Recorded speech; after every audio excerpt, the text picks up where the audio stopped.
Have you ever wondered why earning $100,000 a year doesn't feel as rich as it used to? You might think six figures would guarantee financial comfort, a nice house, a good car, vacations, and savings for the future. But for millions of Americans today, that number doesn't stretch as far as it once did.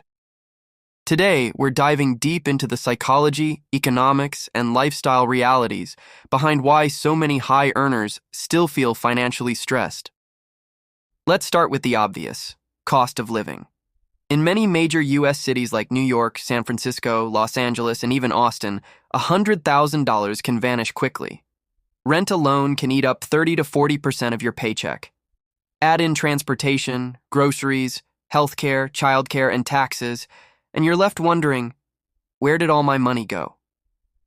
For example, if someone makes $100,000 in Los Angeles, they might take home around $5,800 a month after taxes. Now compare that to someone making $100,000 in a smaller city like Omaha or Tulsa. Their rent might be only $200, groceries around $400, and general expenses much lower. Suddenly, that six-figure income feels very different. The problem isn't just income, it's location, lifestyle, and expectations. But there's something deeper happening, and that's lifestyle inflation. As people start earning more, they start spending more. When you get a raise or a promotion, you often reward yourself: a better car, a bigger home, nicer clothes, or more nights out. It's human nature, but it slowly erodes the gap between earning well and actually building wealth. Let's imagine two people. One earns $60,000 and saves 20% of their income. The other earns $100,000 but saves nothing because their lifestyle keeps expanding. In the long run, the first person might end up wealthier. It's not about how much you make, it's about how much you keep and grow. The next big factor is social comparison. In the age of social media, it's easier than ever to feel like you're falling behind. You scroll through Instagram and see people taking luxury vacations, buying new homes, and upgrading cars. And you start feeling like you're missing out. Even if you earn $100,000, another hidden pressure is debt. Many high-income earners are carrying student loans, credit card balances, or high mortgage payments. According to studies, over 60% of Americans living on six-figure incomes still live paycheck to paycheck. That's shocking, but it shows how quickly expenses can rise to match your income. So what's the solution? How can you actually feel rich, not just earn a lot? It starts with defining what rich means to you. For some people, it's about financial freedom, being able to cover all your expenses without stress. For others, it is time freedom, not having to work 60 hours a week just to maintain your lifestyle. If you want to start feeling wealthy, focus on three core areas: mindset, budgeting, and investing. First, the mindset. Wealth is a perspective. You could earn $50,000 and feel content, or $500,000 and still feel broke. It's all about gratitude, financial clarity, and understanding what truly brings you happiness.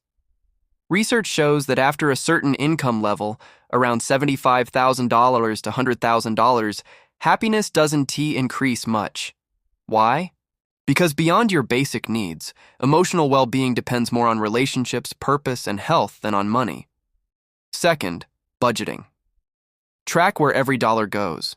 Many people earning six figures don't even know how much they spend each month. Try using the 50-30-20 rule: 50% for needs, 30% for wants, and 20% for savings and investments. Automate your savings before you even see the money. Treat saving like a bill that must be paid, not an option. Third, investing. Your income can pay the bills, but investments build your future. Whether it's stocks, real estate, or side businesses, you need to make your money work for you. Compounding growth is what separates the truly wealthy from those who just have high salaries. Now, let's talk about financial psychology, the emotional side of money.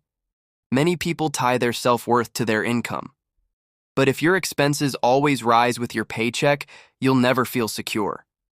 Financial peace doesn't come from earning more. It comes from control, planning, and purpose. Another key issue is taxes. The higher your income, the more complex your tax situation gets. Between federal, state, and local taxes, Someone making $100,000 can lose up to 30% of it before they even see their paycheck. Add healthcare premiums and retirement contributions, and then there's inflation. The cost of everyday living has gone up dramatically in the past few years. Groceries, rent, utilities, even streaming services. What used to feel like luxury is now standard. So, when someone says they make $100,000 today, it doesn't carry the same buying power it did 10 years ago. But here's the thing. You can still build real wealth on $100,000 if you plan right. It's about intentional living. Avoid lifestyle creep, set financial goals, and live below your means. Prioritize experiences over material possessions. And most importantly, stop comparing your life to others. At the end of the day, true wealth isn't just about numbers. It's about freedom. The freedom to spend your time how you want, the peace of mind that comes from not worrying about bills, and the ability to support the people and causes you love. So, if you're making $100,000 and wondering why you don't feel rich, don't be discouraged. You're not alone. The system, the economy, and even our own habits shape that feeling.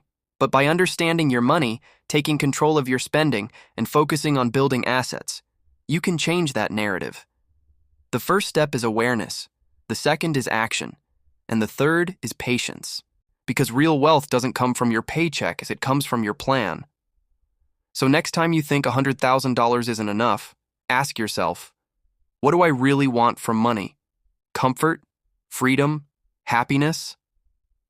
Once you define that, you'll stop chasing numbers and start building a life that truly feels rich.